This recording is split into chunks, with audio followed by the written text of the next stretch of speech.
dug into what's happening with Chinese buying, the Chinese government or Chinese nationals buying what happened? Chinese farmland, and I've got a map, if I can find it, of where they're buying this land, and it's around U.S. military installations.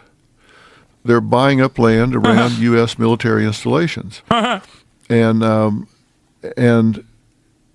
so, dude, Dr. Phil is so aggressive with his takedowns on YouTube that like I got a little scared clicking on this video thinking that it was a Dr. Phil video. We're gonna Dr. Phil explain why UBI doesn't work and why the problem isn't income inequality, but income equality. Wait, what? Around US military installations is so funny. It's like, bro, where like the Chinese can't buy farmland anywhere then because the US military installations are everywhere, dog. When you look at the amount of land that they're buying, it's not all that much. I mean, it's a lot of land, but given as much land as there is, it's like maybe less than 1%. But when you look at it strategically around military installations, it's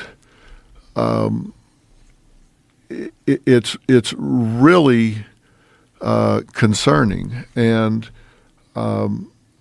and then when I love that it just shows like Canadian owned and then Chinese owned right next to one another. They show like how much more Canadian owned land exists. You look at what's happening at those military installations that they have land around, like B-2 stealth bomber train. Dude, this is my favorite type of guy who thinks that like he's tapped in to like some secret information that the American federal government is not privy to. Like, dog, if you can make this up, if you can make this out on your own, you think the military doesn't know? That's so awesome. He's like, yeah, the Chinese are buying military bases. They're buying the land around military bases, okay? It's really up. Someone needs to inform the American government of this monstrosity. What are the Chinese planning? Yeah, dude. Yeah, I'm sure they were so oblivious to this and thought that this was genuinely devastating and genuinely terrifying. Training, drone training and all, it's very, very troubling. God, it's so strategic where it's all placed. Yeah, if I can get a hold of that map and show it to you. It's kind of crazy that the United States has been invaded. And when did that start? United States has been invaded. With the purchase of farmland. You know, it's been going on. For how long? Like when did it? So this is talking about. Son owns 40% of Chinese-owned land in the U.S. He owns over 100,000 acres of land in Valverde County, Texas. Although his two companies, Brazos Highland Properties and Harvest Texas, through his two companies. His purchases in 2016, 2017, his plans to build a wind farm, as well as his purported ties to Chinese military, drew scrutiny in Texas several years after his acquisitions. He ultimately was denied permission to proceed with his wind farm plans. So they own the land, but they won't let him proceed with the wind farm. Wait, what? So they sold the land to him, but they were like, you can't use it. Renewable energy, get the fuck out of here, brother. Oh, that's awesome. Yeah, and they're building a wind farm where it's not very windy. But it does butt up against a strategic military installment. What a coincidence. This is the best land that was available. Yeah. Sorry. So, how would that be possible here under logical laws? Because in China, you can't do that. They're smart. You can't just buy their land. We absolutely cannot buy farmland there. No, you can't buy their businesses either. Now, we had a man on talking about this, a farmer, and he said they also own the grain elevator where we sell our grain. The Chinese own that. The Chinese government owns that. So, and I said Chinese government. Chinese own that. Now, is it the government? Is it a government agent? Who owns it? He said it's Chinese owned and controlled. If they decide to stop buying his grain, I said, what happens? He said, well, we're out of business. Yeah. And then you take that on top of that, the topsoil crisis in this country. Yeah. They've got like 60 more crops left. Yeah. Unless they do something radical to change it. And again, I want to be real careful about how I talk about this because I'm not trying. Look, we have so many Chinese Americans here that are wonderful people that contribute so much. I don't want to say anything to create any animus against these people or Chinese people in general. So many of these people are trying to get away from the Chinese Communist Party. They're just trying to get away from them. How they're getting out, I don't know. It's a long way and it's expensive. And you don't just wake up in China and say, I think I'll take a vacation. That's not how that works. You got to get a visa, right? You got to get permission to leave. You got family back there. I don't know how they're getting out, but I know that we've got an awful lot coming across our southern border. And when military-aged Chinese men are showing up at the border, and it's mostly in California where they're showing up, and it's an awful lot. You really, Wild. You really have to wonder. You really do have to wonder.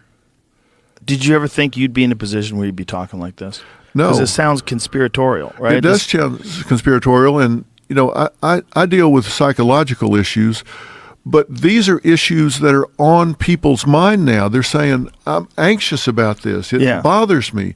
I feel like my family is under attack here. That most of the Chinese people that are either members of the party and like very wealthy, their descendants, their children come and like study here, make lives here, you know what I mean, are here through legal means. And those are ironically the Chinese people that may or may not have connections to the Chinese government. Not that it matters, because obviously who cares? What do you think? Like they're invading secretly and not just living their lives in the same way that you would? Like there's no monolithic Chinese plight. Yeah, it's the old joke that China could never nuke the US because all their future leaders are in Ivy League dorms right now. It's true. It literally, it is. It's basically the Okinawa, no, not Okinawa, sorry. It's basically the Kyoto Protocol for the American government, where like the Secretary of War or whatever was like, yeah, we can't nuke, we can't drop an atomic bomb on Kyoto because I went there for, I went there on my honeymoon and it was beautiful. So let's just drop it on. We don't have the peace of mind that we used to have. We don't have even farmers are saying, this is troubling to us. We don't know what to do. Have any of you traveled outside of America? All countries have cultural enemies. Yeah, except the people that treat, the people that succumb to the moral panic, like the whipped up, astroturfed hysteria of trans people, Muslims, Chinese people, whatever, are always universally reactionaries. That's the whole point. So yes, everybody has that because everybody's got a little bit of a reactionary slant at the end of the day. That's how this shit works, dog. Everyone has an enemy. You have an enemy in the top of the hour ad break. Do about this. Yeah. We don't know how to feel about it. We don't know what to say about it. So I think you know how to feel about it. That's why you're bringing it up here. And nobody's talking about this. Well, I'm talking about it. Well, I'm glad you are. Because if not, we'll be talking about it when it's too late. And we'll be saying, how the fuck did we not see this coming? And what I want is, I think if people will start talking about it, people will hear us talking about it and say, these aren't crazy conspiracy guys. These are pretty commonsensical guys that are saying, we should just ask the questions. We should be asking, why isn't anybody asking the questions? And we're not the only people asking the questions, but we're certainly have big microphones to be asking the questions with. It's just a complete failure of corporate media that they're not asking these questions. Yeah, and that is the entire reason that I did this network, Merit Street Media. Robin, and I was sitting at our kitchen bar